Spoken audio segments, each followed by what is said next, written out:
तो अभी तो खरीद जाएंगे आपके पास। अच्छा आगे चलिए जन्नत गई है कि? चलिए चलिए पंडित जी को स्क्रीन में हाँ सर्व सिद्धों को वंदन करके केवलियों और शुद्ध केवलिय के पाद मूल में अपने नमोस्तु प्रेषित करते हुए आचार्य भगवान कुंद कुंद देव के द्वारा प्रणीत यह समय सार परमागम की 13वीं गाथा और टीकाकार आचार्य अमृतचंद देव का यह 8वां कलश, जिसमें भूतात्मय से जाने हुए जो जीवादि नवतत्व हैं वही सम्यक्त्व हैं, और इसी के समर्थन में आचार्य अमृतचंद देव का ये 8वां कलश है। तो पिछले कई दिनों से हमारी ये व्याख्या 13वीं गाथा के ऊपर चल रही है, और इसमें भूतात्मय से जाने हुए जीवादि जो नव तत्व हैं इनका जानना ही सम्यक्त्व कहा है। कई बार हमारी इस पर चर्चा हो चुकी है और बार बार ये चर्चा कई विषय से विषयांतर होती है। आचार्य देव कहते हैं कि जीवादि तत्वों को जानना तो हमने बहुत पहले ही शुरू कर दिया था, जानते भी थे, पर उनको हम नौ रूप देखते हैं।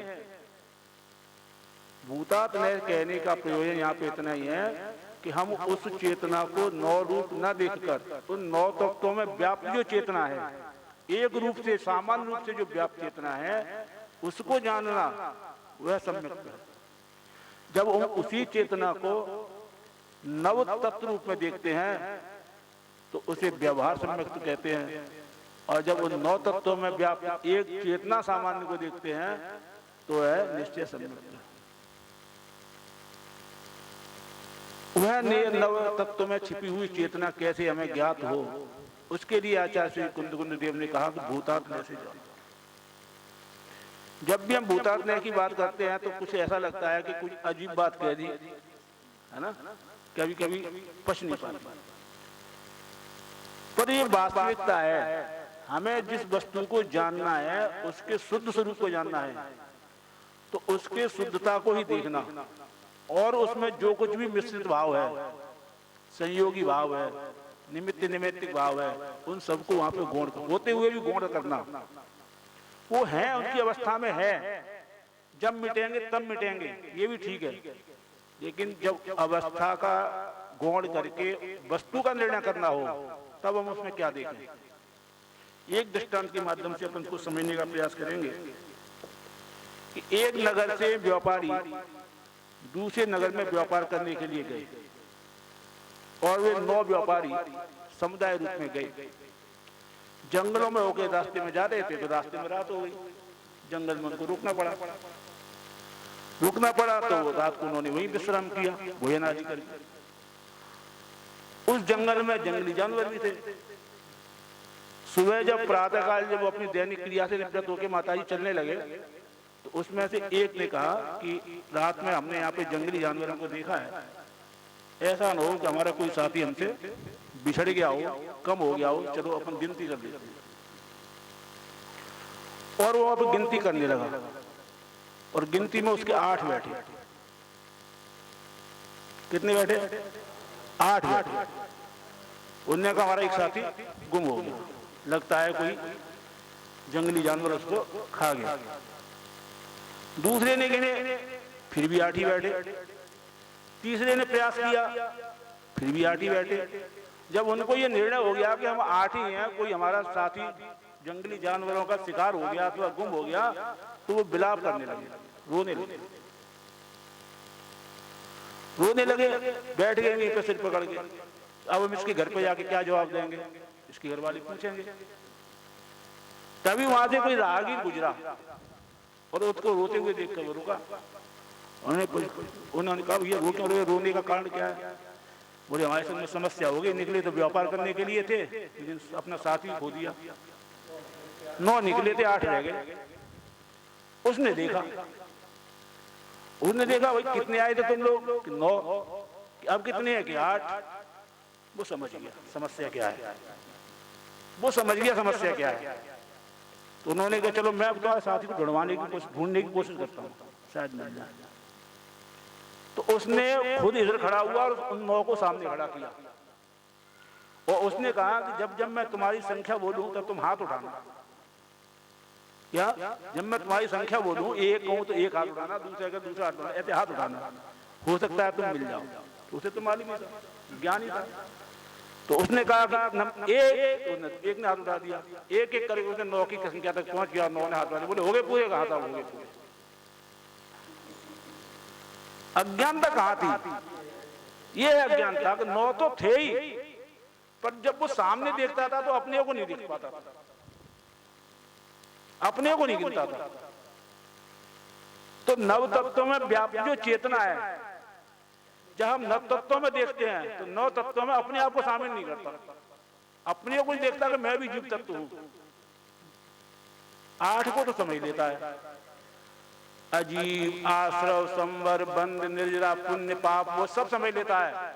पर मैं भी उस 9 तत्वों में सामान्य रूप से उन 9 की गिनती तभी पूरी होगी जब मैं उसको अपने आप में जोड़ूंगा। अपने आप में समझना इस बात को था। 9 की गिनती तो ठीक थी, अभी भी ठीक है, पर 9 होंगे कब पूरे? बाहर की दृष्टि जा रही है, पर उन 9 तत्वों में जो व्याप्त मैं स्वयं हूं उसकी वो दृष्टि नहीं जा रही।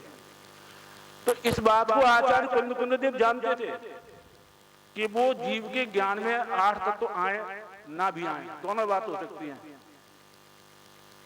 लेकिन उसको जो मूल 9वां तत्व है, अथवा कहेंगे प्रथम ही है, वो जिसके बिना 9 अधूरे हैं, उसको जगाया, उसको दिखाया।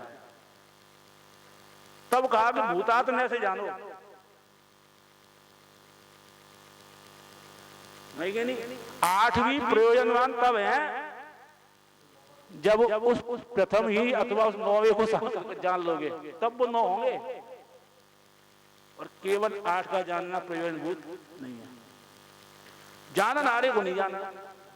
तो वो किस अवस्था में है ये अलग बात है, कहां पर है ये भी अलग बात है, पहले उसका परिचय हो जाए।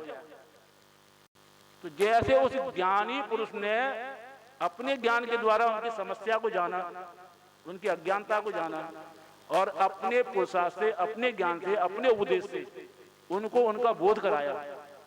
आचार्य कुंद देव अनादि काल से जीव की जो अज्ञानता है स्वरूप के बारे में, उसको दिखा रहे हैं। जो मिथ्या मानता मान रखी है, तन उपजत अपनी उपज जान, तन नसत आपनो नाश मान, ये जो मिथ्या मान्यता है इसको तोड़ने के लिए कह रहे हैं कि तू 9 तत्वों में है, पर 9 तत्वों में तू है ये तुझे आवाज नहीं, पहले तो माता ही समझना ही पड़ेगा। समझाना उसी को है जो प्राप्त करना चाहता है। देखिए एक नीति वाक्य है,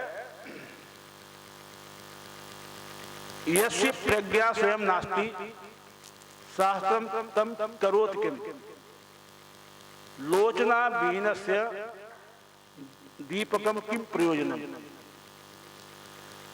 जिसकी स्वयं में प्रज्ञा नहीं है, जिसमें स्वयं ज्ञान नहीं है, उसके लिए शास्त्र कुछ भी नहीं कर सकते। कैसे नहीं कर सकते? कि जैसे अंधे व्यक्ति को दीपक कुछ भी कार्यकारी नहीं है, ऐसे ही जो व्यक्ति पुरुषार्थ करना चाहता है उसी के लिए उपदेश है, जो प्राप्त करना चाहता है उसी के लिए उपदेश है, और इसलिए उपदेश है वो कर भी रहा है, लेकिन गलत दिशा में उसका पुरुषार्थ हो रहा है। ऐसा नहीं है वो कर नहीं रहा, कर भी रहा है। जैसे वो गिन रहे थे, गिन तो रहे थे, उनकी गिनती तो जारी थी, वैसा वैसा पुरुषार्थ कर रहा था, जैसा वो मान रहा था वैसा ही पुरुषार्थ कर रहा था। यही बात कह रहे हैं यहाँ पे। तो उसको मान्यता को बदलने के लिए आचार्य उपदेश दे रहे हैं यहाँ पे कि पहले अपनी मान्यता ठीक कर लो, फिर 1 कदम चलो, 2 कदम चलो, 4 कदम चलो, वो तुम्हारी मंजिल तक पहुंचाने में सहकारी है। और जब तक तुम्हें दिशा का सही बोध ही नहीं है, चल रहे हैं ये बात मान रहे हैं, चलता ही है, परिणाम तो वस्तु का स्वभाव रुक ही नहीं सकता, तो तुम लक्ष्य से और दूर हो रहे हो। तुम्हारी यात्रा हो तो रही है, पर वह तुम्हें लक्ष्य के नजदीक नहीं, लक्ष्य से दूर ले जा रही है। तो उपदेश तो माता जी उन्हीं के लिए है, अकर्मण्य व्यक्ति को उपदेश नहीं है। जो करना चाहता है उसी के लिए उपदेश, अकर्मण्य व्यक्ति के लिए नहीं है। इसलिए यहाँ पे बार बार ये कहना कि पहले करना पड़ेगा, समझना पड़ेगा, चलना पड़ेगा। बिल्कुल, हम खाना भी खाते हैं ना, तो उसमें भी हमारा प्रयोजन होता है। कुछ कोई भी कार्य करते हैं तो प्रयोजन होता है, निष्प्रयोजन कुछ नहीं करते। अब ये अलग मान्यता है कि ज्ञानी की उसमें क्या मान्यता रहती है और अज्ञानी की उसमें क्या मान्यता रहती है। भोजन तो दोनों करते हैं, है ना। भोजन से शरीर है तो भोजन तो करना पड़ेगा, पर ज्ञानी कैसे करता है और अज्ञानी कैसे करता है। ऐसे कर्म की देखो, कर्म का उदय दोनों भोगते हैं, ज्ञानी भी भोगता है और अज्ञानी भोगता है। ज्ञानी उसको कर्म जान के भोगता है, उसकी निर्जा करता है, और अज्ञानी उसमें हाया करता है, सुख दुख का परिणाम करता है ना।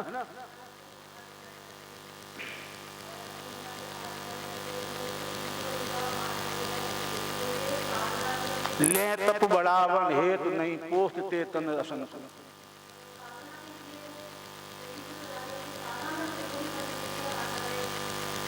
वो ज्ञानी है, हाँ हाँ, तो अज्ञानी है वो, यही तो कह रहे हैं आप। तो आहार तो कर रहे हैं, बाहर में आहार करते हुए दिखाई दे रहे हैं, मान्यता में ही तो अंतर है ना। मैं किस लिए कर रहा हूँ कि आधा किलो बादाम खा लूंगा तो शरीर में चमक आ जाएगी, बल आ जाएगा, कांति आ जाएगी, पुष्ट हो जाएगा। और वो किस लिए कर रहे हैं कि नहीं, मुझे सामायिक में मेरा मन लग जाए, सुधार पर मेरा ध्यान नहीं जाए। तो बस इतनी ही मान्यता को बदलनी है। ऐसा नहीं है कि कोई भी जीव ज्ञान से रहित है, ऐसा नहीं है। वो जानते नहीं थे आचार्य कुंद देव कि अज्ञानी, अज्ञानी कहने का मतलब ज्ञान से रहित नहीं। अज्ञानी कहने का तात्पर्य उसकी जो मिथ्या ज्ञान है, मिथ्या मान्यता है, उसको सम्यक करना। उसको अज्ञानी कहने का मतलब ज्ञान से रहित कह दिया, ऐसा नहीं कहा। और इसीलिए वो जानते थे कि मिथ्या ज्ञान है, यही सम्यक ज्ञान हो सकता है। कोई दूसरा थोड़ी आएगा। जड़ को तो उन्होंने उपदेश दिया नहीं, चेतन को उपदेश दिया है। मिथ्या ज्ञान सम्यक ज्ञान बदलेगा। तो बस इतनी सी बात थी। तो अपन इस चर्चा को बहुत अच्छे से समझेंगे, और जितने अच्छे समझ लेंगे, समय साथ आने वाले दिनों में आपके लिए उतना ही रुचिकर, हितकर भी होगा।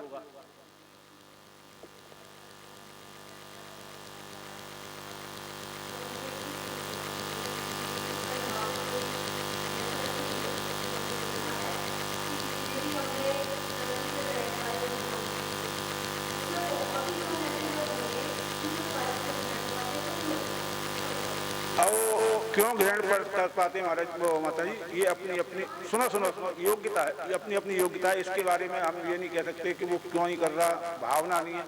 पर उसकी भावना नहीं है तो हम उसको अच्छा नहीं मानते। और यदि भावना है, नहीं कर पा रहा, तो इसे ही चारित्र्य का उदय कहते हैं। और कोई चारित्र्य के उदय का बहाना लेकर के प्रमादी होकर के बैठ जाए, इस बात को तो हम भी स्वीकार नहीं करते। नहीं, हम कह रहे हैं हम इसको स्वीकार ही नहीं करते। तो अपनी अवस्था में भी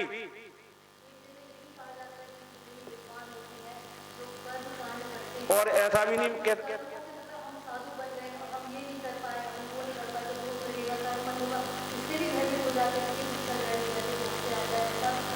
नहीं वो आप क्या कहते हैं वो अलग बात है।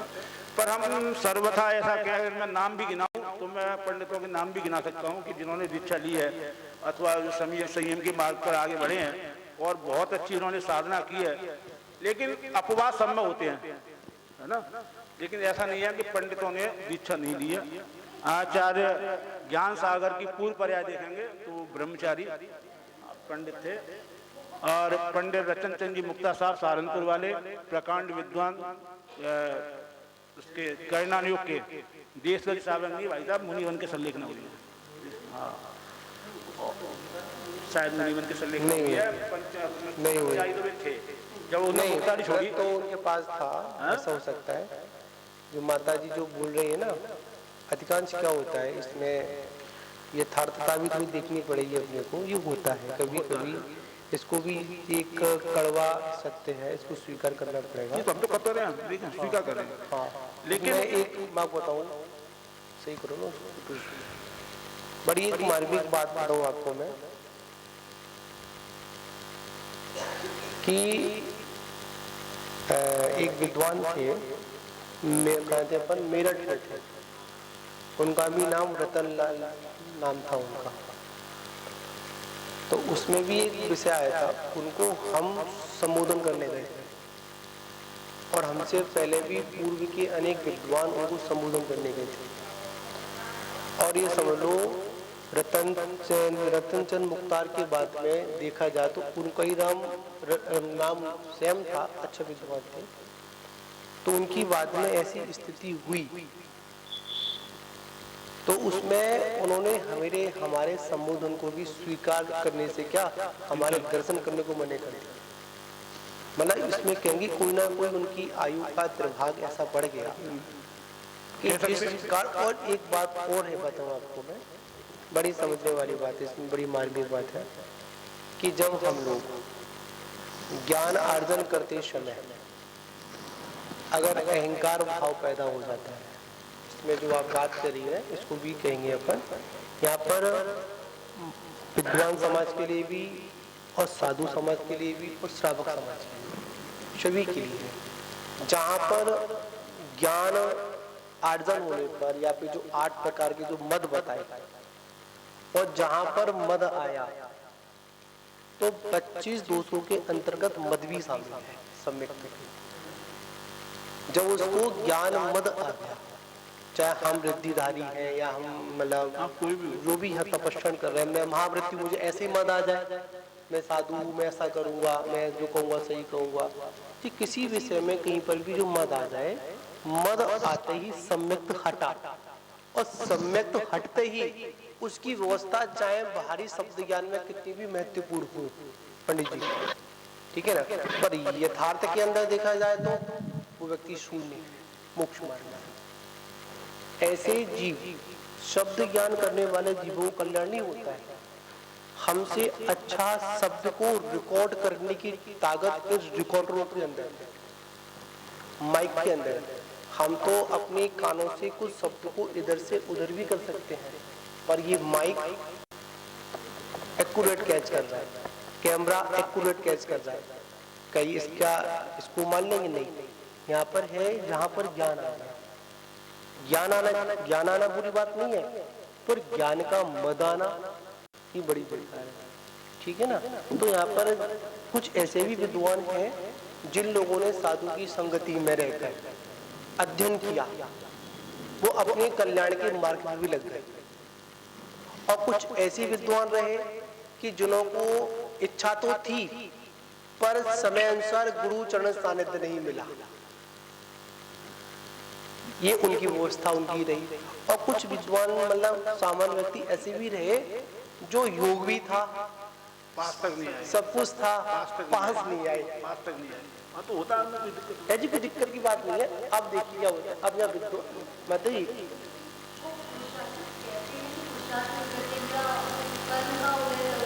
देखिए मैं बताऊं आपको, एक तो कुछ कर्म का उदय भी है और कुछ पुरुषार्थ में भी थोड़ी ढिलाई कह सकते हैं यहाँ पर, क्योंकि इतना हमने ज्ञान अध्ययन किया, इतनी हमने स्वाध्याय आदि की, फिर भी अगर हम उस कर्म को जानते हुए और काटने का मार्ग भी जानते हुए, मतलब यहाँ पर है कि घुसने का मार्ग भी पता है, निकलेंगे ये भी पता है, सब कुछ पता है, फिर भी अगर थोड़ा बहुत पुरुषार्थ कर लेते तो कहीं ना कहीं अणुव्रत में महाव्रत नहीं हो पाते, तो अणुव्रत की व्यवस्था में अपनी संलेखना पूर्वक अपने अंतिम समय को व्यतीत कर लेते।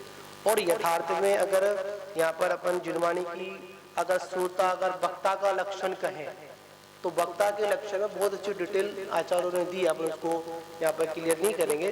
तो यहाँ पर यह कि वक्ता की श्रेणी में वही है जो आचरणवान हो मुख्यता में। अब आचरण शब्द में जो उसके पदानुसार व्यवस्था है,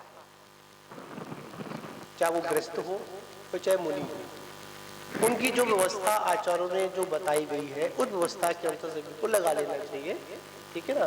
पर कभी क्या पता ज्ञान का मद हो गया तो समाधि में बाधक कर सकता है हमारी, कोई भी मत वो पद का मत हो, हाँ पद का मत हो वो बाधक बनता है, ठीक है ना। तो वो मद आ जाता है कि मैं विद्वान, मैं कैसे जाऊं उनके पास। और इसमें अब साधुओं के लिए भी विषय आया है कि साधु आचार पद पर है, हम अभी आचार पद पर या कोई भी आचार पद पर है तो उसको अपने अंतिम समय में अपने संग को छोड़कर पर संग में जाकर अपने आचार पद का त्याग कर तब जाकर संलेखना स्वीकार करने का वर्णन आत्मा में आता है। क्यों आता है? अपने अहंकार को नष्ट करने के लिए।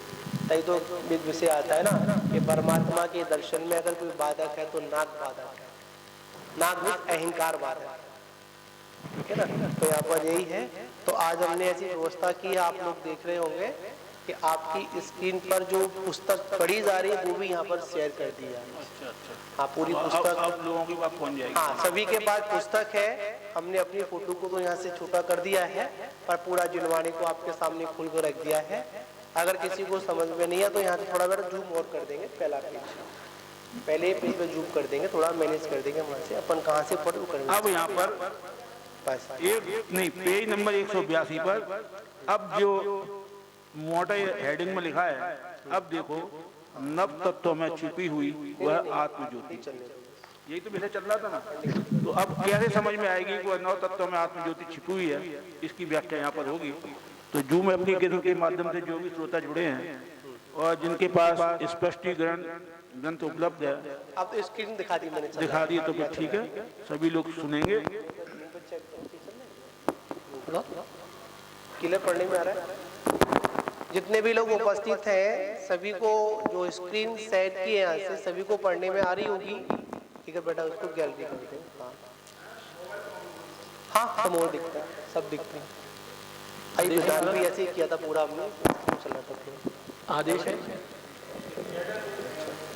हाँ पढ़ने, हाँ चालू पढ़ लीजिए। जूम पूरी देख लो। सौभाग्य है कि हम सबके सामने यह शास्त्र विद्यमान है। अब वो हम उस आंख से उस शास्त्र को भी देखें कि उसमें लिखा क्या है। अपना प्रकरण है कि नव तत्वों में छिपी हुई आत्मज्योति। माने जिस आत्मज्योति को हमें देखना है वो नौ तत्वों में है, वो कैसे दिखे, तो इसके लिए ये 4 उदाहरण दिए। अपन आज चारों उदाहरणों के बारे में विचार करेंगे और पढ़ते हैं कि चारों उदाहरणों में किस तरह से ये आत्मज्योति दिखाई गई है। 2 प्रकार की पर्याय होती हैं, एक अर्थ पर्याय और एक व्यंजन पर्याय। और इन पर्यायों में ही अपना जो द्रव्य है, माने जीव तत्व है, वो व्याप्त है। तो अर्थ पर्याय में और व्यंजन पर्याय में कैसे व्याप्त है, इसको ये 4 उदाहरणों से दिखा रहे हैं। देखिए, उदाहरण से सिद्धांत की तरफ जाना है। उदाहरण को पकड़ के नहीं बैठना और उदाहरण को लंबा भी नहीं खींचना चाहिए, क्योंकि उदाहरण एक निश्चित भाव को समझने के लिए दिया जाता है। उदाहरण को ज्यादा लंबा नहीं। जैसे देखो, नंबर 1 है, जैसे हाथी घोड़े के आकार रूप मिट्टी के खिलौने फूट जाने पर बच्चे रोते हैं, परंतु बड़े नहीं रोते, क्योंकि बच्चों को अनेक रंगों वाले हाथी घोड़े की आकृति में छिपी हुई मिट्टी दिखती नहीं, अतः फूट जाने पर रोते हैं। परंतु बड़े लोग जानते हैं कि वह तो पहले भी मिट्टी थी, अब भी मिट्टी है, इसीलिए नहीं रोती। इतना उदाहरण है। अब देखो, सिद्धांत से कहते हैं, उसी प्रकार अपने को पुरुषाकार देखते हैं तो आत्मज्योति नहीं दिखती, अर्थात छिपी है। भेद ज्ञानी जीव अपने को ज्ञान लक्षण से देखते हैं तो आत्मज्योति प्रकट ही दिखती है। अज्ञानी को यहाँ बालक के रूप में और ज्ञानी को बड़े के रूप में देखो। अज्ञानी क्या देखता है? एक खिलौना है, उसकी दृष्टि खिलौने पर है, मिट्टी पर नहीं। वो उसके आकार पर रीझ रहा है, परंतु वो किसका बना है इसकी उसे खबर नहीं। तो जिस पर रीझ रहा है वो आकार यदि उसका टूट जाए तो वो रो पड़ता है।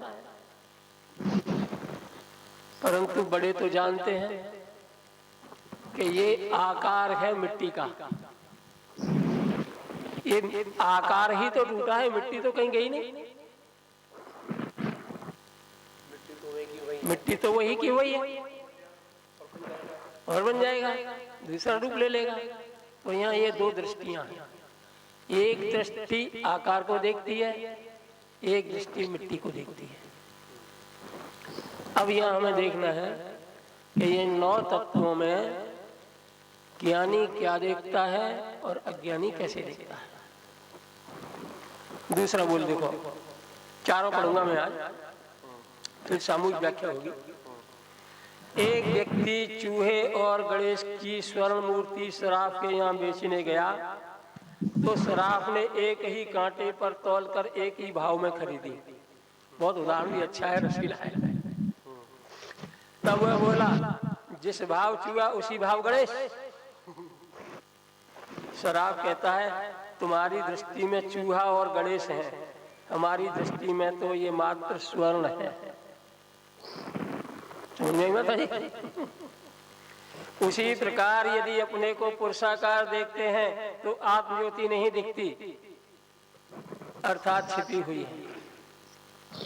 भेद ज्ञानी जब अपने ज्ञान लक्षण से देखते हैं तो आत्मज्योति प्रकट ही दिखती है। उक्त दोनों दृष्टांत व्यंजन पर्याय से संबंधित है। अब सही बात यहाँ कही ना, हमारी दृष्टि में चूहा गणेश हाँ, हो सकते हैं। दोनों व्यंजन पर्याय हैं, दोनों व्यंजन पर्याय हैं। सुनार की दृष्टि में व्यंजन पर्याय नहीं, सोना है। ऊपर के उदाहरण में बच्चे की दृष्टि में व्यंजन पर्याय है, मैंने खिलौना है। बड़ों की दृष्टि में मिट्टी है, स्वभाव दृष्टि। हाँ, मिट्टी है। ऐसे ही अज्ञानी की दृष्टि में मैं मनुष्य हूँ, देव हूँ, नारकी हूँ, ये व्यंजन पर्याय। ये तो असमान जाति व्यंजन पर्याय हुए। वैसे और एक ही जीव की ही व्यंजन पर्याय में देखें तो वो भी दो प्रकार की होती है ना, स्वभाव व्यंजन पर्याय, विभाव व्यंजन पर्याय। मैं पुण्यात्मा हूँ, मैं पापी हूँ, मैं रागी हूँ, यद्यपि ये अर्थ पर्याय में आ जाएगी, परंतु व्यंजन पर्याय में और सूक्ष्म दृष्टि से देखें, मैं श्रावक हूँ, ये भी तो व्यंजन पर्याय है। लेकिन ज्ञानी क्या देखते हैं? मैं जीव हूँ। मनुष्य पर्याय, तिर्यंच पर्याय, देव पर्याय, नारकी पर्याय, ये तो मिश्रित पर्याय हैं जीव की और पुद्गल की। तो जो पर्याय मात्र को देखता है उसे आत्मा नहीं दिखती, और जो आत्मा को देखता है तो उन चारों पर्यायों में, माने देव, मनुष्य, नारकी, इन चारों पर्यायों में उसे एक आत्मा दिखती है। ऐसी दृष्टि ज्ञानियों की होनी चाहिए। और तत्वाभ्यास इसी का नाम है कि 9 तत्वों में उसे आत्मा दिखे। 9 तत्वों में आत्मा दिखे। महावीर को देखते हैं भील की पर्याय में, मरीच की पर्याय में, त्रिपृष्ठ नारायण की पर्याय में, शेर की पर्याय में, महावीर की पर्याय में, अरहंत की पर्याय में, और अब सिद्ध की पर्याय। वही महावीर जो आज सिद्ध हैं, आदिनाथ से पूर्व की पर्यायों में वही भील थे। आदिनाथ के परिवार में जब आए तो वे मारीच कुमार थे। त्रिपृष्ठ नारायण उस रूप में भी महावीर थे। यही महावीर जो आज विद्यालय में है, वही आत्मा थी। वही आत्मा शेर की पर्याय में 10 भव पूर्व एक हिरण को मार करके मांस खा रही थी। उसी जीव ने उस पर्याय में मुनि राजों से उपदेश सुना तो उसे आत्मा दिखने लगी। जब आत्मा दिखने लगी तो अन्य पर्याय जो भी मिली उन पर्यायों में आगे की में वो आत्मा ही देखता रहा, और आज भी आत्मा ही देखने वाली पर्याय है। वो पर्याय व्यंजन पर्याय, वो चाहे विभाव स्वरूप हो चाहे स्वभाव स्वरूप हो। अब तो सिद्ध दशा में दोनों ही पर्याय स्वभाव रूप है, व्यंजन पर्याय और पर्याय दोनों स्वभाव स्वरूप है। तो वहां जो जिसकी दृष्टि स्वरूप पर है, स्वभाव पर है, वो आत्मा पर दृष्टि है। ऐसे देखना उदाहरण से आगे। और देखो ये व्यंजन पर्याय के अर्थ पर्यायों के भी आएंगे। अब अर्थ पर्याय को गौण करके देखो। जैसे कोई पुरुष सोना बेचने या खरीदने शराब के पास जाता है, वह शराब कसौटी पर घिसकर उसकी रेखा देखता है और उसकी चमक के अनुसार दाम ले लेता है, लेता है, क्योंकि वह शराब शुद्ध सोने की चमक को भली प्रकार जानता होने से जितनी चमक सोने की ही उतना ही सोना दिखता है, शेष अन्य वस्तु दिखती है। उसी प्रकार भेद ज्ञानी जीव कर्मों से घिरा हुआ होने से नौ तत्व रूप परिणाम होने पर भी चैतन्य की चमक रूप लक्षण को भली प्रकार जानता होने से कर्मों से भिन्न चैतन्य चमत्कार स्वरूप अपने को देख लेता है। हाँ, जैसे वन बारी में को धातु के मिलाप हेतु नाना भांति भाइयों पे तथा पे एक नाम है। कसी के कसौटी लोको निरख शराब होता है, बाण के प्रबाण करे ले तो दे तो दाम है। तैसे ही अनादि पुद्गल सो संयोगी जीव नव तत्व रूप में अरूपी महाधाम है, जिसे उन मानस उदित वन ठौर ठौर दूसरा न और एक आत्मा ही राम है। इसको कहते हैं द्रव्य दृष्टि, और ऐसे देखने वाले को कहते हैं द्रव्य दृष्टि बंद। अब एक बंद पे करो ना बटन, मैंने सम्यक दृष्टि। ऐसी बात नहीं है कि सम्यक दृष्टि को हर वक्त जो है उस वो ही दिखती रहती होगी या पर्याय नहीं दिखती, ऐसी बात भी नहीं है। मुख्य गौणपने की बात है कि सम्यक दृष्टि उसको मुख्य में हमेशा अपना चैतन्य स्वरूप ज्ञायक भगवान आत्मा ही रहता है। पर्यायों पर दृष्टि है, उस काल में भी उसे अंतरंग में भान ये रहता है, मैं चैतन्य स्वरूप ज्ञायक हूं। बस यही दृष्टि उसको मोक्ष मार्ग में ले जाती है। बाकी का तो जो ज्ञानी जिस अवस्था में है अपने पद के अनुसार अवस्था के अनुसार उसका बाह्याचार वैसा ही होता है। उस बाह्याचार में रहते हुए उसकी दृष्टि हमेशा जो है ज्ञान स्वभाव पर ही रहती है। जैसे व्यापारी की दृष्टि हमेशा प्रॉफिट पर रहती है, वैसे ही छोटा व्यापारी हो या बड़ा व्यापारी हो, रिश्वत देना भी उसे लाभकारी लगता है तब रिश्वत देता है। माने रिश्वत देना कहते हैं पाप है और देना भी पाप है, तो ये रिश्वत देने लेने के काल में भी माने इस पाप को करते हुए भी व्यापारी की दृष्टि उस पाप पर नहीं, नुकसान पर नहीं है। रिश्वत देना ये नुकसानी तो हुआ ना, उस पर नहीं है, लेकिन उसका फायदा कितना है उस पर दृष्टि है। ऐसे ही ज्ञानी जो है जिस अवस्था में है अपनी अवस्था के अनुसार उनका बाह्याचरण होता है, और उस बाह्याचरण में वो दिखते हुए भी उसकी दृष्टि कहाँ मुख्य होती है, इसकी दृष्टि में अपना आत्मा मुख्य होता है। और देखो एक उदाहरण और पढ़ता हूं फिर चर्चा करते हैं। जैसे सुनार सोने को निकालने के लिए 16 ताव देता है, अन्य वस्तु का संयोग होने से हर ताव का वर्ण भिन्न भिन्न होता है। बहुत समझने लायक ये उदाहरण है। जैसे सुनार सोने को निकालने के लिए 16 ताव देता है, अन्य वस्तु का संयोग होने से हर ताव का वर्ण माने रंग भिन्न भिन्न होता है, परंतु उस भिन्न भिन्न वर्णों में सोने का वर्ण तो एक ही होता है। उस चमक लक्षण से सोने को पहचानने वाला ही सर्राफ है। उसी प्रकार आत्मा परद्रव्य के संयोग में होने वाले अनेक प्रकार के भावों में माने अवस्थाओं में अनेक प्रकार दिखाई देने से छिपी हुई आत्मज्योति को जो शुद्ध नय के विषयभूत उपयोग लक्षण से ज्ञान स्वभाव को लक्ष्य में लेकर सदा एक रूप अनुभव करने वाले ही ज्ञानी सम्यक दृष्टि हैं। इसीलिए श्री गुरु कहते हैं कि पर्याय बुद्धि का एकांत छोड़ो, पर्यायों को गौण करके ज्ञान स्वभाव को देखो। यहाँ देखो ये लिखा है ना, अन्य संयोगों का होने पर हर ताव का वर्ण भिन्न भिन्न होता है। इसको समझना है।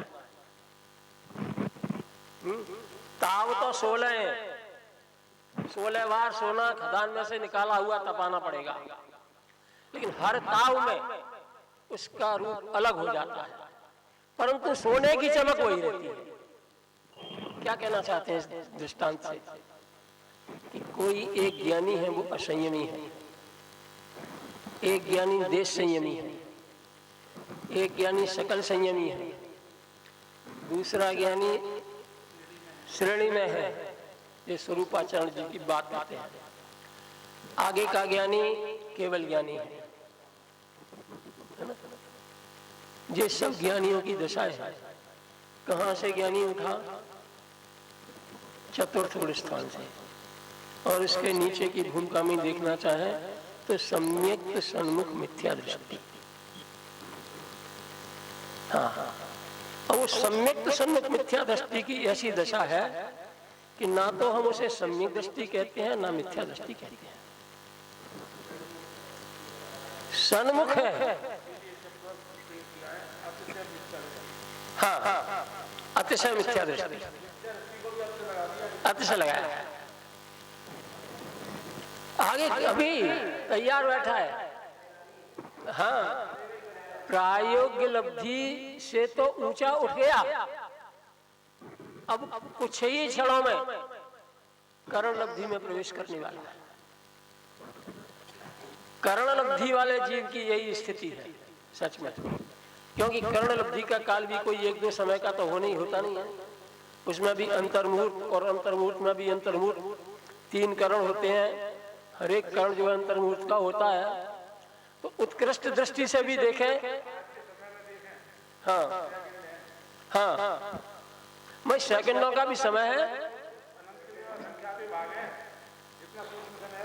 हाँ, लेकिन इसे अंतर्मुहूर्त कहते हैं महाराज जी। हाँ, आवली है, आवली के प्रकार में आता है। थोड़ी उंगली का यूं घुमाया हमने, उसमें हमारा संख्या है। अब समय की हम नाप तोल कहाँ से करें? अंतर्मुहूर्त की यहाँ से शुरुआत होती है, जघन्य अंतर्मुहूर्त, और उत्कृष्ट अंतर्मुहूर्त जो है 48 मिनट से कुछ कम का है, कुछ कम का है। बीच का सारा समय मध्यम मुहूर्त कहलाता है।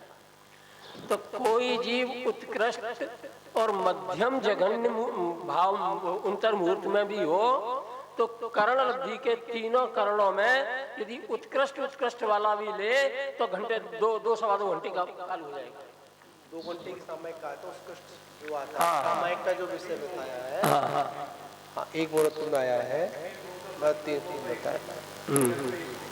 लेकिन ऐसा भी नहीं है कि वो करण लब्धि के काल में उत्कृष्ट अंतर्मुहूर्त में चलता हो तो इसका उपयोग जो है देव शास्त्र गुरु पर या जो है जिनवाणी पर ही रहता हो, ऐसा भी नहीं है। क्योंकि उपयोग तो बहुत जल्दी बदल भी जाता है। बदल जाए कोई दिक्कत नहीं है, लेकिन बदला हुआ उपयोग जिस पर है उस पर राग द्वेष नहीं है, समझ में आई? तो वो उपयोग शुद्ध है। जैसे फनी विषय आता है उसमें आता है, जैसे जब जीव सम्यक्त्व को प्राप्त करता है उस समय असंख्यात गुण निर्जरा करता है। 4 हाथ कहे थे ना, 4 जो निर्जरा का वर्णन उसमें आया है। और वहाँ पर एक विषय ये भी आता है कि हर समय करता हूँ, ऐसा नहीं है। जिस समय वो अपनी आत्म सन्मुख होगा, हाँ, जिस समय उसकी विशुद्धि और बढ़ेगी, उस समय वो असंख्यात गुण निर्जरा करेगा। गुण श्रेणी, हाँ, गुण श्रेणी निर्जला तो आगे बढ़ेगा, आगे निकलेगा वो। हाँ। ठीक है ना। तो आगे वस्तु ऐसा नहीं कि हमेशा ही कर रहा हूँ, हमेशा ही नहीं। हमेशा का तो प्रकरण है ही नहीं। हाँ, आया और निकल के आ गया बाहर। जैसे देखा जाए, वैसे विषय आता है, जैसे हम एक माला फेरते हैं नमोकार मंत्र की, या कोई पढ़ते हैं, क्या हमारा उपयोग हमेशा हर गुड़िया पे एक सा होता है? नहीं होता, स्थिरता नहीं होती है। कभी कभी तो आचार्य कहते हैं फेरते रहो। तो कभी ना कभी आपके चलने उठने की जो परंपरा जो चल रही है, तो उसमें कहीं ना कहीं क्या होगा कि आपकी वो व्यवस्था कहीं ना कहीं एक पर टिक जाएगी, और जो टिक गई वही तुम्हारा काम कर देगी। कभी कभी कुछ ऐसा आता पंडित जाता है, हमने ये ग्रंथ पढ़ा, उपयोग की बात है, एक बार पढ़ा, बात समझ में नहीं आई, दूसरी बार वही पेज पढ़ा, कुछ समझ में आई, और तीसरी बार पढ़ा तो जो समझा था उससे अच्छी समझ में आई। एक ही शब्द में, एक ही लाइन में बार बार उसको उपयोग में लाने में कभी कभी क्या होता है, उसमें नई चीज निकल के आती है। नहीं निकलती है। हाँ, जितनी बार पढ़ेंगे हाँ, उतना उसका गहरा रस, हाँ, गहरा रस समझ में आएगा, तो आएगा उसका गहरा रस, वही तो आनंद है। तो वही तो यहाँ एक बार में निकलता, फेरते रहो उसको, लगातार उसको। कभी कभी क्या होता है, जैसे मैं वो बताऊं अपने जीवन, उसको अपन व्यक्त तो नहीं कर सकते भैया, विनोद भाई एक मिनट, उसको व्यक्त तो नहीं कर सकते हैं। 2005 का चतुर्मास था आगरा, तो शायद यही दिन थे। तो उस समय एक सामायिक करने बैठे थे हम लोग। उस सामायिक की अनुभूति, मतलब सामायिक की जो स्थिति थी, वो स्थिति ऐसी स्थिति बनी, वो आज तक नहीं बनी। अब उसको अपन आनंद कहें, क्या कहें, हम उसका वर्णन नहीं कर सकते हैं। उस समय ऑटोमेटिक ऐसी एक अंतरंग में ऐसे वो होते रहे आपस में। इसको अपन ये तो नहीं कह सकते आत्मदर्शन हुई, तो नहीं कह सकते अपन।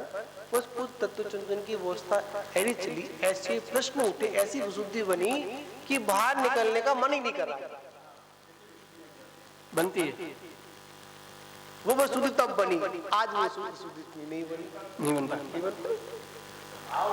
भाव है, हमेशा भाव एक से रहते हैं। तो महाराज जी, इसमें जो मुख्य चीज ये है कि भिन्न भिन्न वस्तुओं का संयोग होने पर हरताव का वर्ण माने ज्ञानी की जो अवस्थाएं हैं, वो अलग अलग अवस्थाओं में अलग अलग रंग होता है। माने सम्यक के सन्मुख मिथ्या दृष्टि की को देखोगे आप, तो उसका वर्ण अलग तरीके का है, अलग माने उसका व्यवहार, उसका चिंतन अलग तरीके का है। चतुर्थ स्थान वाले का अलग तरीके का है, क्योंकि उसके पास असंयम है। देशव्रतियों का जीवन और तरीके का है, महाव्रतियों का सकल संयमी है तो उनका जीवन और ऊंचा है, और श्रेणी आरोहण वालों का और ऊंचा है। तो ये जो है अलग अलग रंग के रूप में दिखाई, 16 अलग अलग दिखाई। तो कहते हैं कि इन 16 ताव में जो सोने का रंग है वो एक ही है। सोना जो है पीला है, तो वो मिथ्या दृष्टि अवस्था में भी पीला, माने क्या कहना चाहते हैं? हाँ, कि जिस तत्व पर दृष्टि कराई है, जिस चेतना पर दृष्टि कराई है, जिसे शुद्ध नय से देखने पर जोर दिया है, वो शुद्ध नय का विषय ज्ञायक मिथ्या दृष्टि अवस्था में भी वैसा है, अविरति अवस्था में भी वैसा ही है, देशव्रती अवस्था में भी वैसा ही है, और महाव्रती अवस्था में भी वैसा ही है, और केवल ज्ञान की अवस्था में वैसा ही है। नीचे की दशाओं में उसकी चमक है तो सही, वैसी की वैसी ही है, लेकिन देखने वालों की दृष्टि में थोड़ा थोड़ा अंतर रहता है। क्या बोल रहे हैं? हाँ, दिखता नहीं, लेकिन चमक जो है वो वैसी है। Recording in progress. तो वो कहते हैं Recording कि इस stopped. चमक लक्षण से सोने को पहचानने वाला ही सर्राफ है। हाँ, पवन जी कह रहे हैं आत्मा तो सब में बराबर मान तो रहे हैं, कम निषेध कर रहे हैं। आत्मा तो बराबर है ना, ऐसा बोल, आत्मा में क्या कम ज्यादा हुआ? पवन जी बोल रहे हैं कि आत्मा तो उसमें बराबर ही है। आत्मा सबकी बराबर है। बराबर से मतलब पवन जी तुम ऐसा मत करना कि सिद्ध भगवान की आत्मा को अपनी आत्मा सब समझ बैठो। किससे बराबर? आप किससे बराबर समझ रहे हैं आप?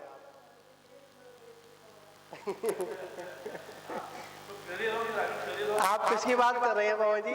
मैं जवाब देता हूँ। आवाज खोल दो पवन जी की आवाज। हाँ, पहले आपको प्रश्न आने दो। हाँ पवन जी आवाज खोलो अपनी आप। हाँ बोलिए। मैं ये कह रहा हूँ चाहे वो निरोध की अवस्था में हो, चाहे मोक्ष की अवस्था में हो, चाहे अवधि हो, चाहे कोई सी भी अवस्था हो, तो आत्मा तो सब में एक समान ही है या आत्मा का? हाँ महाराज जी मैं बता रहा हूँ, क्योंकि आत्मा को द्रव्य से देखो, गुण से देखो, पर्याय से देखो, द्रव्य क्षेत्र काल भाव से देखो तो बराबर है, लेकिन उसके विशेषों को देखोगे तो अंतर है। मैं कह रहा हूँ मेरा मतलब उसी मेरा भाव वही है और कोई भाव नहीं है कि आत्मा चाहे वो चाहे वो विरत हो, चाहे विरत हो, चाहे वो आवृत्ति हो, चाहे वो मोक्ष में हो, तो आत्मा तो यहाँ पर एक बात है, देखो रसगुल्ला रसगुल्ला है पर अवस्था भी लगा लेना आप।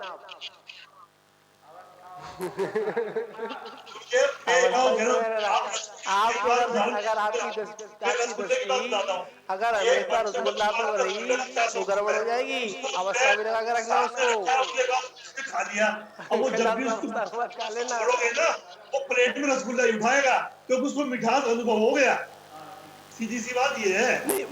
नहीं श्रद्धान में तो लाना पड़ेगा, श्रद्धान में कोई बात नहीं है। श्रद्धान में एक बार आ गया ना उसके रसगुल्ला का स्वाद तो कुछ भी रखो, कोई भी चीज रखो, वो बच्चा जो है भाग के प्लेट में से वो रसगुल्ला उठाएगा, उसे नहीं मालूम इसका नाम क्या है। देखिए एक बात और यहाँ पर समझने वाली,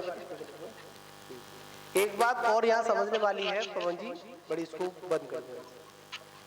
हाँ एक बात और समझने वाली आप लोगों के लिए है कि जैसे हमको कोई रोग हुआ तो कोई ना कोई हमको एक दिशा निर्देश देता है कि आप इस रोग के शमन के लिए उस वैद्य के पास जाइए। तो पहले उस वैद्य का ज्ञान भी होता है, उस वैद्य के जो है उसका श्रद्धान भी होता है, तब जाकर हम उसकी दवाई का अनुसरण करते हैं। दवाई और जहां तक है कुछ बीमारियां ऐसी भी होती है कि वो वैद्य का या डॉक्टर का नाम सुनते ही मानसिक श्रद्धान जगने से वो ऑटोमेटिक कुछ बीमारियां दूर हो जाती है। सही बात है, दूर भी हो जाती है। तो यहाँ पर वो विषय है कि हमारे सर्वज्ञ प्रभु ने हमको एक वैद्य से परिचित किया, हमारे गुरु ने हमको स्वयं से परिचित कराया। क्या कराया कि आपका डॉक्टर मानते शरीर का डॉक्टर तो बहुत है पर आत्म रोग का इलाज अगर कहीं से होगा तो स्वयं ही उस रोग के शमन के लिए आपको स्वयं वैद्य बनना पड़ेगा और आपको उपचार के साथ में मतलब परहेज भी करना पड़ेगा। पथ्य और परहेज दोनों। हाँ अगर परहेज नहीं होगा और उपचार करते रहे तो भी काम नहीं चलेगा। ठीक है ना। तो यहाँ पर आचार्य कह रहे हैं मानते हैं कि आपको डॉक्टर का श्रद्धान हो गया तो डॉक्टर ने जो टाइम से जो गोलियां दी है, जो दवाई दी है, जो उपचार बताए हैं, परहेज बताए हैं, उसमें तो श्रद्धान आप लोग करिए तब काम चलेगा। बात हम मतलब श्रद्धान पर लगे रहे आगे की ओर ना बढ़े तो वो भी गड़बड़ हो जाता है। तो यहाँ पर यह है कि आत्मा जैसे स्वर्ण की बात आई, हमको जोहरी बनना है, हमको सराफ बनना है। शराब की दृष्टि मतलब जो सोना मतलब जो स्वर्णकार होता है अनेक वस्तुएं कितनी मिली हो दृष्टि उसकी उस पर होती है। जैसे एक उदाहरण आता है जिनागम में, एक स्थान पर लिखा था स्वर्ण में पार्श्वनाथ भगवान का जिनालय। 4 लोग पहुंच गए अंदर, चारों की दृष्टि एक सी थी, एक भक्त भी था, एक सुनार भी था, एक चोर भी था और एक साहूकार भी, एक कारीगर भी था। उसमें कहीं भी लगा दो उसमें उदाहरण की बात है। पर महत्वपूर्ण क्या है? महत्वपूर्ण वो नहीं कि जो उसकी बाहर की स्थिति को देख रहे हैं, महत्वपूर्ण वो है कि सब कुछ मौजूद होने पर भी वो उसके अंतर के गुण को देख रहे हैं। वही बात है महाराज जी, यहाँ पर वही बात है कि जब हमने सोने की चमक भिन्न भिन्न अवस्थाओं में देखी तो ये तो उदाहरण रह गया। हम सिद्धांत पर आते हैं कि सिद्धांत में हम चैतन्य की चमक देखें तो कैसे देखें और किस अवस्था में देखें। तो उसके लिए बोल्ड अक्षरों में जो लिखा है कि जो शुद्ध नय के विषयभूत उपयोग लक्षण से ज्ञान स्वभाव को लक्ष्य में लेकर सदा एक रूप अनुभव करने वाले ज्ञानी सम्यक दृष्टि है। तो यहाँ पर जो उपयोग लक्षण है जिसे हम बड़े हल्के में ले लेते हैं कि ज्ञान दर्शन देखना जानना। एक बार इसको दोबारा पढ़ देंगे, थोड़ा यहाँ से हट गया था। हाँ, दोबारा पढ़ता हूँ। बोल्ड ज्यादा बड़ा कर, जूम कर दो। हाँ, जूम कर देंगे मतलब जो टॉपिक है आप लोग देखेंगे। उदाहरण तो आप समझ ही गए होंगे। उदाहरण से जो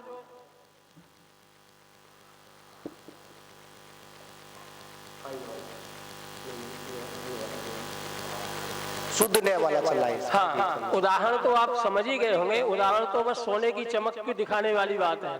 वो सोने की चमक की जगह हम अपने चैतन्य स्वरूप में क्या देखें। तो वो कहते हैं जो शुद्ध नय के विषयभूत उपयोग लक्षण से ज्ञान स्वभाव को लक्ष्य में लेकर, ख्याल में रखना महाराज जी और वही सब माता जी ख्याल में रखना। सभी लोग यहाँ लक्ष्य जो है सिद्ध वाला नहीं ले रहे। यहाँ लक्ष्य के रूप में सिद्धों को नहीं ले रहे, लक्ष्य के रूप में ले रहे उपयोग लक्षण अपना, है ना।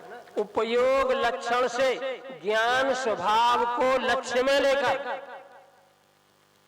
कि जैसा ये हमारा उपयोग माने ज्ञान दर्शन की परिणति, माने जानने देखने का ये जो व्यवहार, इसी को कहते हैं उपयोग। और ये उपयोग है लक्षण जीव का। इस लक्षण से लक्षित जो वस्तु है वो है आत्मा। अब हमें कितनी दूर जाना है, विचार करो कि वर्तमान की पर्याय में जो प्रकट ज्ञान दर्शन, इसी को कहते हैं उपयोग। देखो अब इसमें इतनी आपको एडजस्टमेंट करना पड़ेगा कि हम इसे उपयोग कहते हैं या मति ज्ञान सत्य ज्ञान कहते हैं। इसे उपयोग कहें या चक्षु अचक्षु दर्शन कहें, कि जिसको हम चक्षु अचक्षु दर्शन की संज्ञा दे रहे हैं और जिस ज्ञान की परिणति को हम मति सत्य ज्ञान की संज्ञा दे रहे हैं, उसी ज्ञान को उपयोग देखो। तो जब उपयोग देखेंगे ज्ञान को उपयोग रूप और दर्शन को उपयोग रूप देखेंगे, तो मति श्रुति जो संज्ञाएं हैं, उपाधि है, ये गौण हो जाएंगे। चक्षु अचक्षु दर्शन ये गौण हो जाएंगे। दर्शन को दर्शन, ज्ञान को ज्ञान, कुछ भी मिलाना मत, कुछ घटाना मत, अल्प भी नहीं पूर्ण भी नहीं। वर्तमान परिणति में जितना है उतना ही, कुछ ना मिलाना कुछ ना घटाना, यही इसकी पूर्णता का रूप है। पूर्णता का रूप भी यही है। कहते हैं आत्म स्वभावम परवाह भिन्नम मापूर्ण माध्यंत विमुक्त में कम। ये कलश है आचार्य अमरचंद स्वामी का ही। आत्मा जो पूर्ण है, आदि अंत से रहित है और मुक्त है। कैसे देखें कि राग आदि को मन देखना, इस वर्तमान परिणति में ज्ञान दर्शन को ही देखना। लेकिन ज्ञान दर्शन के ऊपर जो उपाधि है कि ये चक्षु दर्शन है, ये अचक्षु दर्शन है, ये मति ज्ञान है, ये श्रुति ज्ञान है। मति श्रुति उपाधि को गौण करके एक तरह से हटा करके और चक्षु अचक्षु को गौण करके, चक्षु अचक्षु तो स्पष्ट रूप से ये इंद्रियों का ही वो परिणाम है। और मति श्रुति ये जो है ज्ञानावली कर्म का क्षयोपशम है। तो क्षयोपशम को गौण कर स्वरूप को देखें तो ये उपयोग लक्षण है। ये चमक है सोने की जो सर्व अवस्थाओं में एक समान है। और ज्ञानी ज्ञानी इसीलिए है, सर्व अवस्थाओं वाला ज्ञानी ज्ञानी इसीलिए है कि जब वो उसको अपने लक्षण को देखता है तो शास्त्रों के अनुसार या व्यवहार के अनुसार वो कहता तो है ये मति ज्ञान है, ये श्रुति ज्ञान है, बुद्धि ज्ञान है, मन पर ज्ञान है, केवल ज्ञान है। कहेगा तो ऐसे ही, परंतु जब अनुभव में आएगा, अनुभव लक्ष्य से देखेगा, यहाँ लिखा है ना, शुद्ध नय के विषयभूत उपयोग लक्षण से ज्ञान स्वभाव को लक्ष्य में लेकर सदा एक रूप अनुभव करने वाले ही ज्ञानी हैं। ये ज्ञान ज्ञान है, एक रूप है, माने ज्ञान मत ज्ञान नहीं, एक ज्ञान शब्द ज्ञान नहीं, एक ज्ञान अवधि ज्ञान नहीं, एक ज्ञान मन पर ज्ञान नहीं, एक ज्ञान केवल ज्ञान भी नहीं। क्यों? तो ज्ञान है, क्योंकि ये तो कर्मों की, इनका प्रतिपक्षी कर्म भी विद्यमान है, चाहे पूर्णमासी का हो। चंद्रमा चंद्रमा है, चंद्रमा में जो शुक्लपना है वो उसका स्वयं का है, कृष्ण पक्ष का नहीं और शुक्ल पक्ष का भी नहीं है। उदाहरण दिया था ना सुन, उसमें पक्ष का कोई पक्ष नहीं। यद्यपि चंद्रमा शुक्ल पक्ष में शुक्ल कहलाता है और कृष्ण पक्ष में चंद्रमा को भी कृष्ण कह देते हैं। क्या चंद्रमा कृष्ण है? अवस्था है उसकी, अवस्था कृष्ण, कृष्ण चंद्रमा की अवस्था नहीं है, संयोग अवस्था है ना महाराज जी। तो ये कृष्णपना है ना, ये पुद्गल के परिणाम है, चंद्रमा से भिन्न जो पुद्गल है उनका परिणाम है। कहने में आ जाता है, कहने में आता है तो वो कहने वाला नहीं, वास्तविकता देखना। हाँ हाँ हाँ। अब जो हम पक्ष को कह देते हैं, पक्ष जो है समय का परिणाम है, इसीलिए उसमें तो काला पीला हरा भरा रंग ही नहीं होता, और चंद्रमा में काला पीला है नहीं, वो तो शुक्ल ही शुक्ल है। अब जो बात आती है कि कृष्ण पक्ष शुक्ल पक्ष, ये इसकी है कि जब चंद्रमा की कलाएं घटते क्रम में हो तब उसको कृष्ण पक्ष कहते हैं, और जब चंद्रमा की कलाएं बढ़ते क्रम में हो तो उसे शुक्ल पक्ष कहते हैं। कहा तो चंद्रमा को जाता है, कहा तो चंद्रमा को जाता है, जैसे कहा जाता है। हाँ अच्छा अच्छा महाराज जी, एक चीज देखो ना, सब लोग जो है ना, एक चीज देखो, मत ज्ञान का प्रतिपक्षी कर्म मत ज्ञानावाणी कर्म, उपयोग का प्रतिपक्षी कर्म कौन है?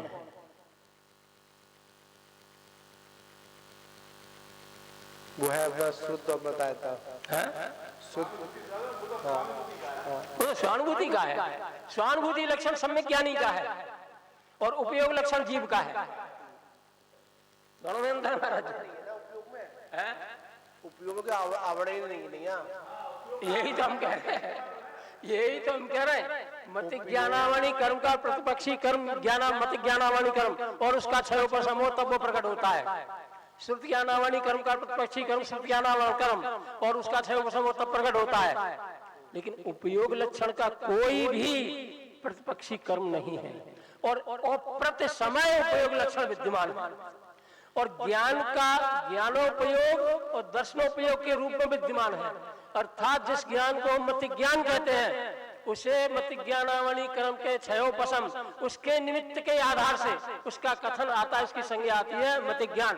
सच में वो उपयोग लक्षण है, इसीलिए उस लक्षण को लक्ष्य में लेंगे तो कर्म की निर्जरा होगी। उपयोग को हम यही देखते रहेंगे कि मत ज्ञान है सत ज्ञान है, तो ये मत ज्ञान सत ज्ञान तो दिखेंगे लेकिन आत्मा नहीं दिखेगी, ये चमक नहीं दिखेगी।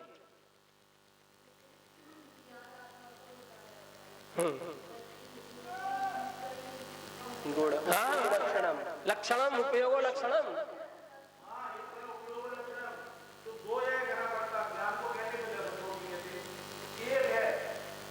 सामान्य विशेष से दो है ये।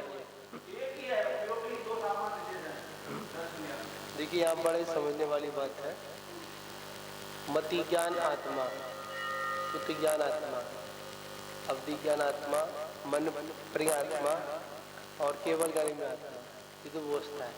पर इससे भी ऊपर व्यवस्था से ज्ञान व्यवस्था। हाँ हाँ देखो, जिस केवल ज्ञान को हमारे अंत अवस्था में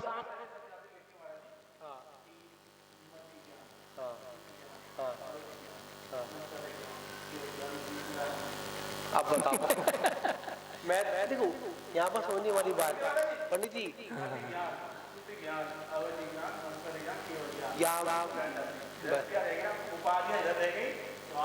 ये क्लियर बात है, वो सभी में ज्ञान पर जोर दे रहे हैं। महाराज जी मैं ये और कहना चाह रहा था, अब विशेष में ये कहना चाह रहा हूँ कि केवल ज्ञान जो अरहंत अवस्था में है, क्या उसका भी कोई प्रतिपक्षी कर्म है? केवल ज्ञान नामरण कर्म वो तो नष्ट हो गया, अब तो कोई है नहीं। नहीं। ज्ञान तो है, वो सर्वज्ञता है। केवल ज्ञानावाणी कर्म ने उपयोग लक्षण पर कोई असर नहीं डाला। यदि उसने रोका है तो सर्वज्ञता को रोका है। और फिर जो केवल ज्ञान अरिहंत अवस्था में प्रकट हुआ है, वो केवल ज्ञान लक्षण नहीं है जीव का, स्वभाव है, स्वभाव भाव है। स्वभाव नहीं, स्वभाव भाव है। उसको क्षय ज्ञान भी कहते हैं। यद्यपि उस समय क्षय ज्ञान कहना तो ठीक है कि पहले समय में जब केवल ज्ञानावाणी कर्म का क्षय हुआ और केवल ज्ञान उदित हुआ, तो पहले क्षण का काल तो दोनों का एक ही है कि ये उदय ये क्षय। बाद के समयों में केवल ज्ञान तो है, ज्ञानावाणी कर्म है ही नहीं, फिर भी उसे क्षय ज्ञान कहते हैं। नव केवल लब्धमाधरन, और सिद्धों में भी 9 लब्धियां गिनते हैं क्षय ज्ञान कह करके। और सिद्धों में भी हम 2 भाव देखते हैं, एक क्षयिक भाव, एक पारणामिक भाव। सच में 2 नहीं है, ये एक ही है। ये 5 भाव जीव के नहीं है, सच में एक ही है। पारणामिक भाव के ही 2 भेद, एक शुद्ध पारणामिक, एक अशुद्ध पारणामिक। शुद्ध पारणामिक चैतन्य स्वभाव उपयोग लक्षण जीवत्व, और अशुद्ध पारणामिक मति ज्ञान सत ज्ञान से लेकर के ये सारे के सारे ज्ञान जो अशुद्ध थे और शुद्ध हो गए, उनको देखने के काल में स्वभाव नहीं दिखता। ऐसे सिद्धत्व देखेंगे तो स्वभाव नहीं दिखेगा। 4 स्वरूप, 4 ज्ञान के 4 स्वरूप देखेंगे तो स्वरूप नहीं दिखेगा, बल्कि 5 ज्ञानों में स्वरूप नहीं है, 5 ज्ञानों से विलक्षण जाति का, जिसका कारण कि उपयोग केवल ज्ञान, दर्शन और ज्ञान, इसका कोई प्रतिपक्षी कर्म नहीं है।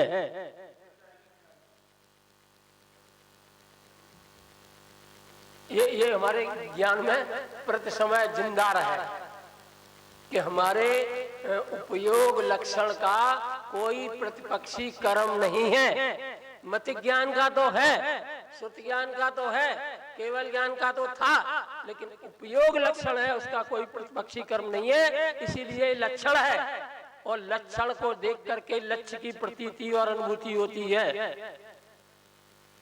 ये सिद्धांत की बात है, क्योंकि लक्ष्य तो अदृश्य है और लक्षण प्रकट है। प्रकट को देख करके अप्रकट की अनुभूति और प्रतीति होती है। अनुभूति में वो प्रसिद्ध होता है, प्रतीति में उसका श्रद्धान होता है। तो प्रकट लक्षण ये जो अपना ज्ञान दर्शन है, ये सोने की वो चमक है जो प्रत्येक अवस्था में है, लेकिन शुद्धनय पर, शुद्धनय में ये देखी जाती है। और जब तक शुद्धनय नहीं है तब तक है तो सही, लेकिन देखने वाला नहीं, दिखती नहीं। इसलिए भूतार्थ नय से जोड़ दिया। भूतार्थ नय का मतलब है कि जो हमारी यथार्थ को परिचय कराए, हाँ, जिसमें फिर कोई व्यभिचार ना लगे, हाँ, कोई दोष ना लगे। 3 दोषों से रहे, असंभव, संभव और अतिव्याप्ति, अव्याप्ति और असंभव, इन 3 दोषों से रहते लक्षण है। इसीलिए चौथे बोल में, चौथे जो उदाहरण है, इसमें जो बोल्ड वाला है जो बीच में, कि जो शुद्ध नय के विषयभूत को लक्षण से ज्ञान स्वभाव को लक्ष्य में लेकर सदा एक रूप अनुभव करने वाले ही ज्ञानी और वही सम्यक दृष्टि। इसीलिए श्री गुरुदेव कहते हैं पर्याय बुद्धि का एकांत छोड़ो, पर्याय बुद्धि को गौड़ करके ज्ञान स्वभाव को दो, खत्म नहीं। ये कोई कहेगा पर्याय नहीं, पर्याय तो है, लगा नहीं सकते। जब हमें अपनी वर्तमान स्थिति का आकलन करना होगा ना, तो हमें ज्ञानावाणी कर्म भी को भी लक्ष्य में लेना पड़ेगा, उसका भी जानकारी जरूरी है। और सभी कर्म और अपनी वर्तमान जो अवस्था है वो भी हमारे ख्याल में जीवित रहे, ऐसे ही जीवित रहे जैसे उपयोग जीवित है, मतलब दोनों बराबर रहे।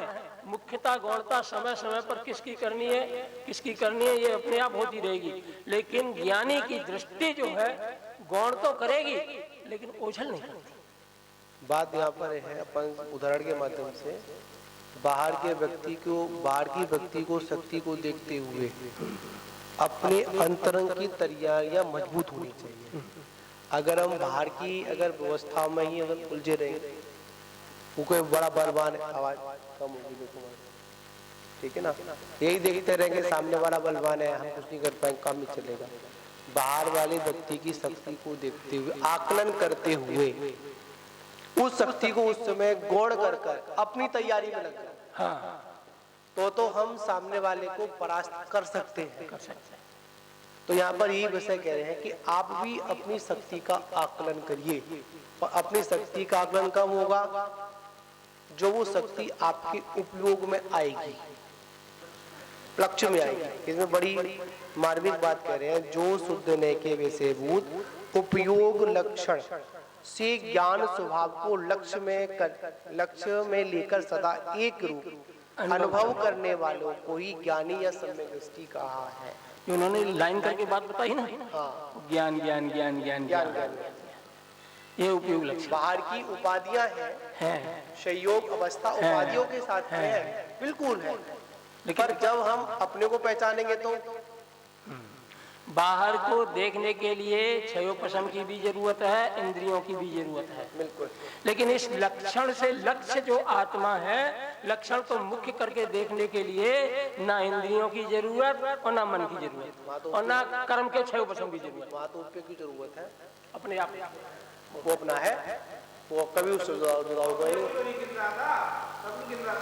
इसलिए लोगों का सामान्य लक्षण कह करके इस पर बल नहीं जाता। क्या कहते हैं, उपयोग लक्षण ज्ञान दर्शन की प्रवृत्ति को उपयोग कहते हैं, और उपयोग जीव का लक्षण है, ऐसा कहकर के सामान्य में एक हल्के बन में ले लेते हैं। तो कहते हैं ये हल्के बन में लेने लायक नहीं है। अतका ही होता है, हम सामान्यता से उसको ले लेते हैं, पर ये विषय बहुत ही गूढ़ है, और गुड़ भी है और सरल भी और जटिल भी है, सरल भी है और गुड़ भी है।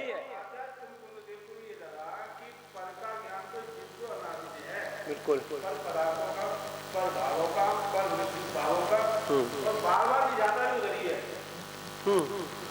तो सामने वाला पहलवान कर रहा है, मोटा है, तगड़ा है, महायामा, ऐसी इसकी अज्ञानता थी। तो अध्यात्म में तो उन्होंने अपनी शक्ति का एहसास कराया है, अनंत वीर तेरे उसमें है, तेरे स्वभाव में, अनंत सुख तेरे स्वभाव में है, कहाँ रखा है जन्म सुख, कहाँ ढूंढेगा? और ऐसा ज्ञान, ऐसा अनुभव और ऐसी अनुभूति ही हमारे कर्मों की नजर में सहयोगी है। इसी बल पर हम अपनी उत्कृष्ट समाधि संलेखना या फिर जीवन की चर्या, तभी एक छोटा उदाहरण है, समझने वाला है कि जैसे हम लोग हैं, और जब हमसे किसी से कहा कि तुम भगवान हो, तो एक समय के लिए मन में ख्याल आता है कि लोग मुझे भगवान कह रहे हैं, जो मैं कर रहा हूं व्यवहारिक जीवन में, क्या ये भगवान का स्वरूप है? बार बार भगवान सुनते सुनते भगवत्ता का बोध हो जाता है। हाँ, जो एक बार परीक्षण पर्व में कांदी स्वामी की बात कह रहा हूँ, वो परीक्षण पर्व के बाद में वो हुआ था ना क्षमावाणी पर, तो मैंने देखा तो नहीं, सुनता हूँ उनके बारे में, तो सबने अपने अपने क्षमावाणी भाव व्यक्त किए कि क्षमा धारण करना, ये जिन्होंने जैसा समझा। कांदी स्वामी ने बस केवल एक 1.5 लाइन में अपना भाव व्यक्त किया था कि मैंने आज तक किसी भी जीव को पर्याय दृष्टि से देखा हो तो मुझे ये सब जीव क्षमा करना। बिल्कुल सही है, बिल्कुल यथार्थ बात है, यहाँ स्वीकार करने वाली बात है। जैसे हमने सुना भगवान दास दास दास दास दास, तो कहीं ना कहीं जो बुद्धि है ना, मानसिकता मेंटली, अरे मैं दास हूँ, भगवान दास नहीं, दास नहीं, भगवान उदास बना कर रखता है। वहाँ सब में पूजा कराने का भाव है, अकेला निरंतर में है जो पूज्य बनाता है। पूज्य बनने का प्रयास कर, तू ही पूज्य है। तो जो कुंद स्वामी ने, अमरचंद स्वामी ने भगवान कहा होगा सब जीवों को, तो उन्होंने कुछ चीज देख के ही कहा होगा। देखो एक विषय होता है, आचार्य दूरदृष्टि होते हैं। हाँ, वो पहचान लेते हैं कि जीव की योग्यता क्या है। और यथार्थ बात है, आज हम समय सार ग्रंथ को पढ़ रहे हैं, चाहे बहुत ऐसे लोग हैं जूम पर बैठक पढ़ना, बहुत ऐसे लोग हैं कि जो जिनको समय सार समय में नहीं आ रहा होगा, कोई बात नहीं, बैठो आएगा, अवश्य आएगा। आप अगर इस समय सार की क्लास में बैठे हैं तो निश्चित आपका जीवन आगे या इसी भव में या फिर आगे वाले भवों में आपका जीवन समय सार में होगा। ऐसा विश्वास है। शासन में आकर भी पूजा पाठ का सीमित है, ये तो हमने बहुत सही है। एक बार भी दृष्टि है समय साथ लोगों के स्वभाव पर नहीं गई, जिन शासन का मिलना तो बहुत होगा। अब थोड़ा एक बात यहाँ यहाँ पर आपने थोड़ी उसको वैसे कह दी, एक बात यहाँ कह रहे हैं, दिन भर चले मई खड़े, तो अरे चले से मतलब क्या? आपने ये बात बहुत अच्छी कही, अभी कही थी अभी। हाँ, मुझे अच्छी लगी। हाँ, बार बार भगवान कहने और सुने तो कहीं अंदर जाकर के चोट तो लगती है, भगवान हमको क्यों कह रहा है, भगवान क्यों, और जो मैं कर रहा हूँ ये लक्षण भगवान का नहीं है, ये नहीं है, और फिर भी ये भगवान कह रहा है, फिर भी भगवान कह रहा है, तो मुझे कहीं ना कहीं आना चाहिए। ये उसी के अंदर आएगा कि खुद का प्रैक्टिस है। आपको बताया जो महाराज जी समझाते हैं, बहुत अच्छी बात कही, बहुत बड़ी बात कहते हैं, बड़े सुंदर कहते हैं। जैसे चाहे तुम कितनी भी क्रियाएं कर रहे हो, पहले एक भौतिकता की मुनि अवस्था, फिर भी कर्म के शब्द आप लोग उधर जाते हैं। सामने श्रावक आया, नमोस्तु महाराज, नमोस्तु शब्द सुनते ही हम अपनी पोजीशन में आ गए। ये आचार्य महावीर कीर्ति महाराज के उदाहरण है। इंदौर में समाधि हुई थी महाराज की, तो उन्होंने आचार्य महावीर कीर्ति महाराज को बोला, तो आचार्य महाराज जो छपक की प्रार्थना पर बिहार कर इंदौर आए। तो वो महाराज ऐसी अवस्था तो होती, शिथिल अवस्था होती है। उस समय आचार्य महावीर कीर्ति महाराज ने छपक राज नमोस्तु, ये भगवती आराधना भी ग्रंथ में भी आता है, जय जी सुना कि ये मुनि मेरे को नमोस्तु कर रहा है। तो आचार्य ने कहा कि ऐसा कोई छपक अगर ऐसा अभिमान भी कर रहा है, अगर मान कैसा भी कर रहा है, तो मान कैसा उसके लिए कार्यकारी आगे साधना को मुझे उसका मान गल जाएगा, मान गल जाएगा।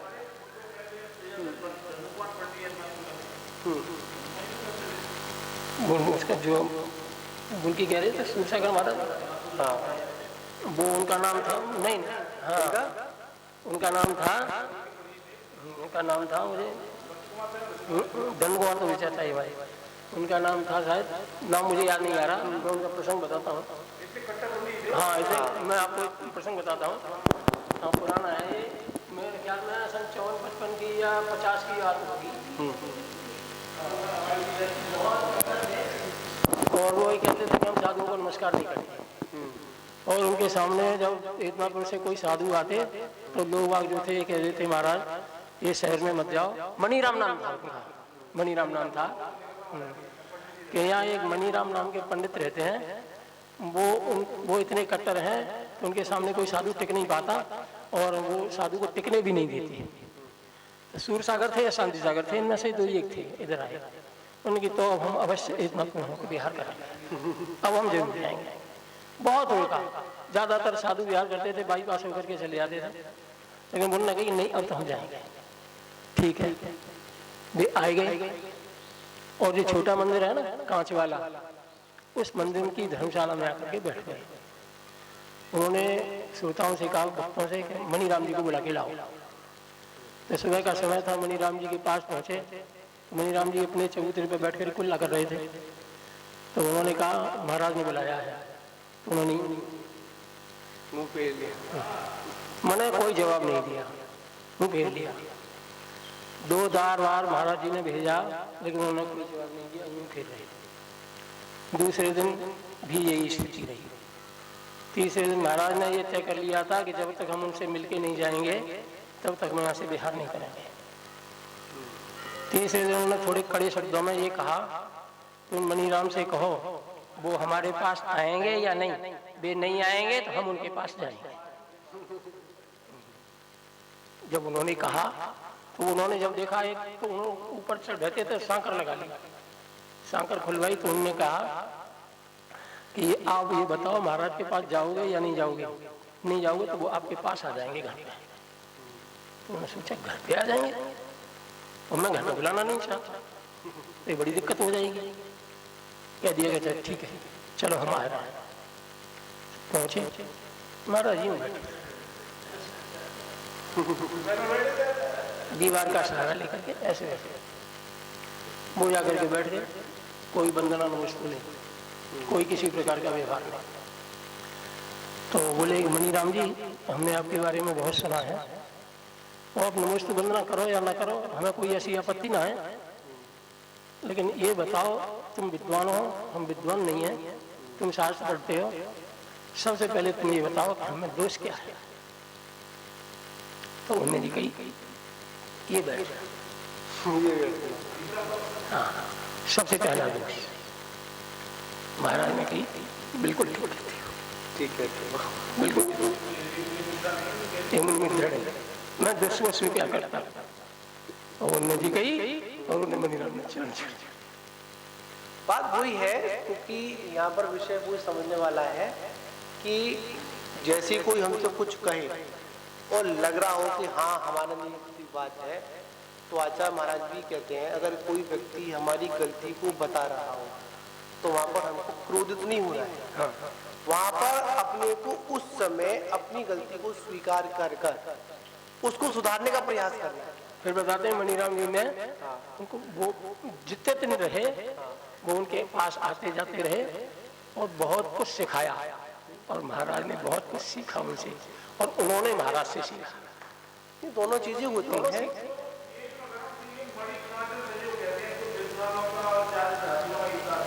बिल्कुल बिल्कुल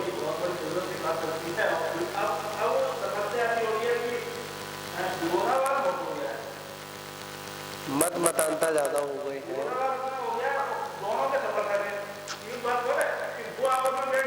ना, वो समझ नहीं बैठने देंगे। आपको बताऊं एक विषय आया था कि बड़े माजी भी कहते हैं ऐसा मतलब संभव होता नहीं है कि अगर विद्वान समाज विद्युत लोग अगर साधु संतों के पास अगर जाएं और विनय पूर्वक उसकी प्रस्तुति करें जो दिख रहा है, पर कहीं ना कहीं भी मुनराज का भी वो यू को टूटेगा। अरे मैं ये मुझे मेरी दूसरी निकालने आया है। तो एक बात वो सिद्धांत वाली बात अपन कहें कि आचार्य गुरुदेव शर्मा बोलते थे कोई छोटा सा ही बच्चा अगर आपकी हित की बात कर रहा हो तो ज्ञानी पुरुष को तुरंत उसको स्वीकार कर लेना चाहिए। इसमें कोई छोटा बड़ा नहीं होता। तो फिर शास्त्र हमारे सामने, शास्त्र से बढ़कर कौन है? आगम की बात है, शास्त्र से बढ़कर कौन है? कोई विद्वान या कोई और शास्त्र से बढ़कर तो हो नहीं सकता। चलेगा ठीक है। आज हमने उसको एकत्र आत्मा को समझने का प्रयास किया और उसको भी समझना है। हाँ, कल करेंगे ना, अभी करेंगे। ठीक है, बोले महावीर भगवान की जय।